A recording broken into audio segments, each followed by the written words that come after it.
All right, the last video I'm filming in this like rapid fire 2020 review series, I guess. This is a little mini series about my 2020 reads. Are unfortunately the worst books I read in 2020. And while we talk about the books we enjoyed, I think it's also important to talk about the books we didn't enjoy, and we can see, okay, I liked this book and I didn't like this book, and so that, you know, narrows it down to what books we should pick up in the future and for future recommendations. So I think it's important to talk about these books, but also be respectful. So I hope to temper my language, because I don't think I hated any of these books. They just weren't for me. And based on that, you will get to know my reading tastes better, and you can give me more accurate recommendations for books in the future. So that's my little disclaimer, I guess. I shouldn't have to say that, but like, I'm putting myself out there with this one. So be nice. I'll try to be nice. You try to be nice in the comments. So let's go and let's just talk about them. I only have like six. I think I have 6 books on this list. So the first one is The Alchemists of Loom by Elise Kova. I originally picked this up because Reagan over at Peruse Project had read it a few years ago, and I thought the premise sounded really interesting, and that's what drew me in, was the premise. It's about dragons live in this world, and they're the only magical beings, and their organs can be harvested and then grafted into other humanoids to grant them magical powers. And I was like, that is so unique and fun, and I cannot wait to start reading it.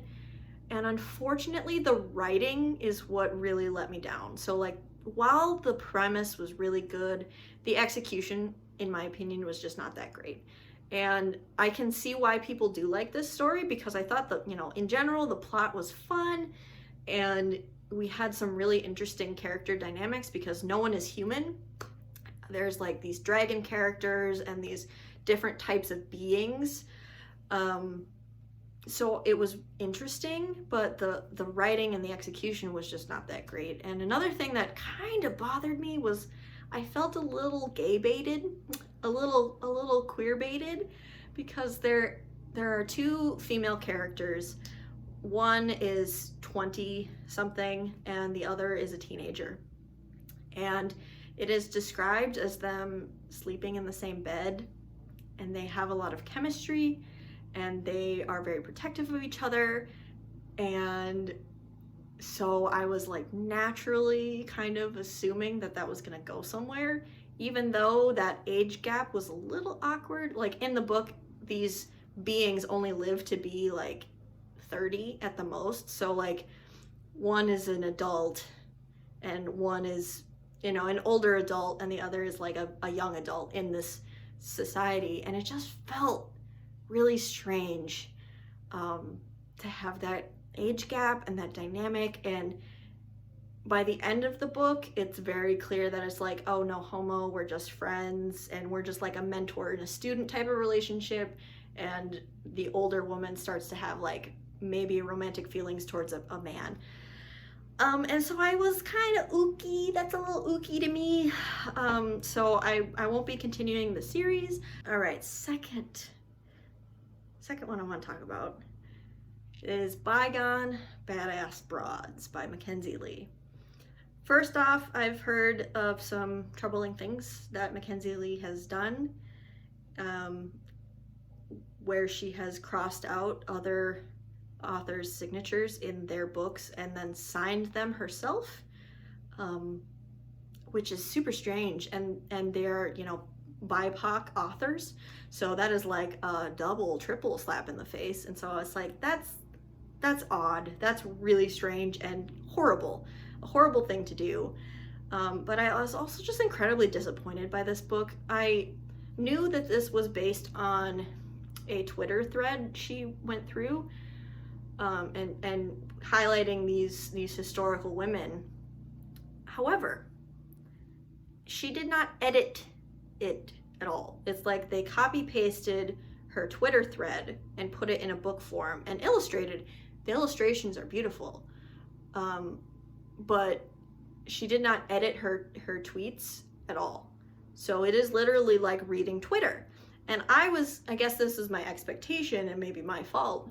My expectation was, okay, she wrote this Twitter thread and then she would like edit it and clean it up to put it in a book format and you know, maybe shorten it or expand on some of these women, and it wasn't that. To the point where there were spelling mistakes and there was paragraphs that were repeated because it was like she tweeted it and then like wrote basically the same thing. So it was just really strange, and I don't know. So I liked learning about the women, but the format was just completely off for me. So I will not be picking up another Mackenzie Lee. Let's keep it moving. Number 3 is gonna hurt, and it actually hurts me quite a bit. I really didn't like Assassin's Quest by Robin Hobb. Ugh, I'm so sorry, but I thought this trilogy was pretty good. Book 1 I gave 4 stars, book 2 I gave 5 stars. I was really invested in Fitz's stories, but the conclusion of this trilogy just did not hit me right. I just didn't like it. It was so long. This book is like 800 pages and he's traveling all the time, and it just felt like every female character was there to throw themselves at Fitz sexually. And it just didn't work for me. I really didn't like the ending. I'm sorry.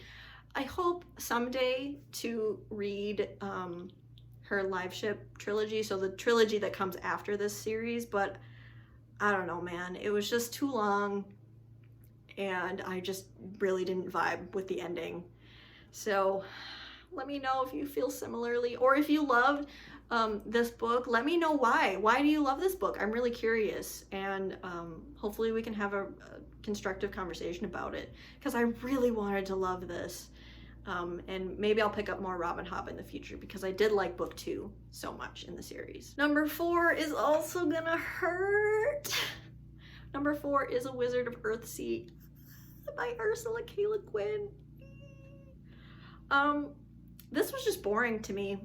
Straight up, I was bored the whole time. Like, the main character is kind of a chosen one trope thing, and it just bored me. The way it was written, you're pretty distant from the main character, and I found that I don't particularly like that.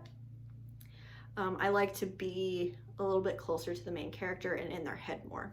So I'm sorry, Wizard of Earthsea just didn't work for me. I am gonna pick up Ursula K. Le Guin's sci-fi though. I feel like maybe her sci-fi would work for me. I don't know, but I'm willing to try, and I'm sorry. I'm sorry. I wish I loved it, but I didn't. And the next couple you're gonna see a theme where like older fantasy or older sci-fi just wasn't working for me this year.